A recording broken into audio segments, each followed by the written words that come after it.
In the first part of this video, I'm going to give you a few handy tips and tricks on how I shoot nighttime photography on a phone. And in the second part, I just want to share some of the ridiculous nature of my adventures out in the darkness, looking at the sky and going, well, that's quite nice. Anyway, straight to the video. Recently, it seems that the Northern Lights have been putting on bigger spectacles and more frequently than ever in my lifetime. As such, I've received a lot of questions on how I take these photos on a phone. And the first thing that I always say, you have to have a tripod and a phone mount. It doesn't have to be fancy or heavy duty, just something that's going to hold your phone still while you're taking long exposure pictures. Of course, I'm also blessed with an abundance of beautiful dark sky rural areas to take these shots in. It's no good taking a long exposure shot of the night sky if it's already filled with streetlights and the orange glow of urban sprawl. Once we're outside with the camera app open, I do the simple task of hitting the flash button to disable it, which forces the long exposure mode.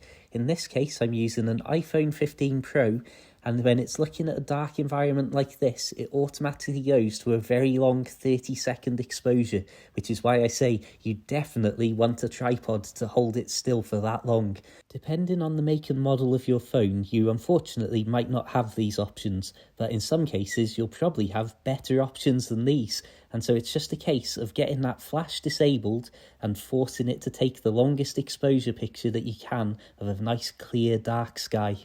Next up is editing. So we're going to use this as an example image. So normally I would use the auto feature on most photos I take, but with these weird lighting Aurora pictures, it just doesn't seem to get what it needs to do. So I'm not going to touch any of the other options. I'm just going to go to saturation and play around until I find what I think is a sensible looking image. Of course, you can totally destroy these images by over-saturating and over-editing them. A couple of final thoughts here. If you've got a head torch, that'd be fantastic to allow you to see what's going on while having both hands free to use the tripod and the phone, of course. If it's got a really dim setting or even a red light setting, then all the better to try and preserve your night vision. Remember, we're trying to pick out very dim things in the sky here, whereas now you're trying to pick out something very dim in a field.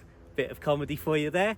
Anyway, moving swiftly on, the final thing that I say to loads of people in all sorts of different situations, if you're doing something slightly out of the norm, like going wandering around in the fields in the pitch black trying to get photos of random stuff, make sure somebody knows where you are, even if it's more for their peace of mind. If you think you're going to be fine, just do the right thing and be safe. Anyway, let's talk about some of my stupidity.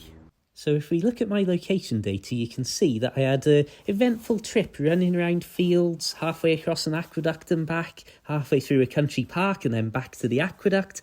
And that's because I tried to take pictures of the aqueduct and the amazing arches right in the foreground with an epic sky behind it. And it just didn't work out. So I thought I'll walk up through the woods to here and try and take a further afield picture with more sky in the image.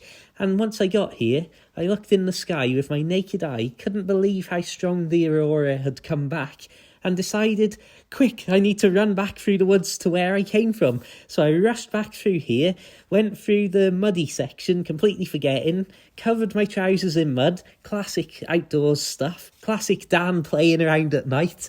And once I got back there, you can imagine the standard rules applied, that after getting there, setting up the tripod, putting my phone back on it, having everything perfectly lined up, I looked up and I couldn't see a single glimmer of the Aurora.